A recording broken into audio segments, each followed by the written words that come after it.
తిరుమలలో TTD EO Shyamala Rao dial your EO కార్యక్రమం నిర్వహించారు. కార్యక్రమంలో 33 మందితో మాట్లాడదామని, భక్తులు టీటీడీ సేవలపై హర్షం వ్యక్తం చేశారని తెలిపారు. లడ్డూ ప్రసాదం నాణ్యత పెరిగిందని, అన్న ప్రసాదంలో కూడా నాణ్యత పెంచామని అన్నారు. దళారులను అరికట్టేందుకు అనేక చర్యలు తీసుకుంటున్నామని, 40,000 ఈమెయిల్ ఐడీలను బ్లాక్ చేసినట్టుగా చెప్పారు. ఫుడ్ కార్పొరేషన్ లైసెన్స్తో హోటల్స్ నిర్వహించాలని, ఫాస్ట్ ఫుడ్ సెంటర్స్ పనిచేసి వారికి శిక్షణ ఇవ్వబోతున్నట్లుగా వివరించారు. 33 సజెషన్స్ కానీ, క్వెరీస్ కానీ వచ్చాయి, కంప్లైంట్స్ కానీ వచ్చాయి. వీటిలో ముఖ్యంగా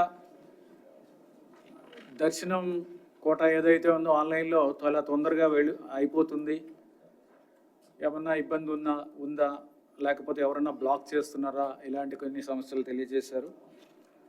తర్వాత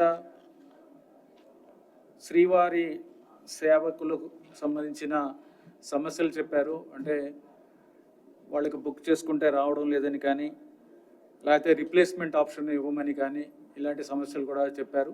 తర్వాత వాళ్ళకి సేవకు వచ్చిన తర్వాత వాళ్ళకి దర్శనానికి సంబంధించి ఏమన్నా చేస్తే బాగుంటుంది, వాళ్ళ దర్శనాన్ని ఫెసిలిటేట్ చేస్తే బాగుంటుంది అనేది కూడా అడగటం జరిగింది.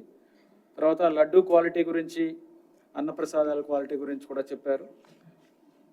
అలాగే కొంతమంది టీటీడీ తీసుకున్న చర్యల్ని అప్రిషియేట్ చేస్తూ మంచి ఫీడ్బ్యాక్ ఇవ్వడం కూడా జరిగింది. మొత్తం జూలై నెలలో శ్రీవారిని దర్శించుకున్న భక్తుల సంఖ్య 22.13 లక్షలు. తర్వాత హుండీ కానుకలు 125.35 crores.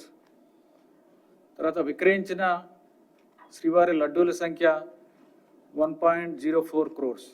అన్నప్రసాదం స్వీకరించిన భక్తుల సంఖ్య 24.04 లక్షలు.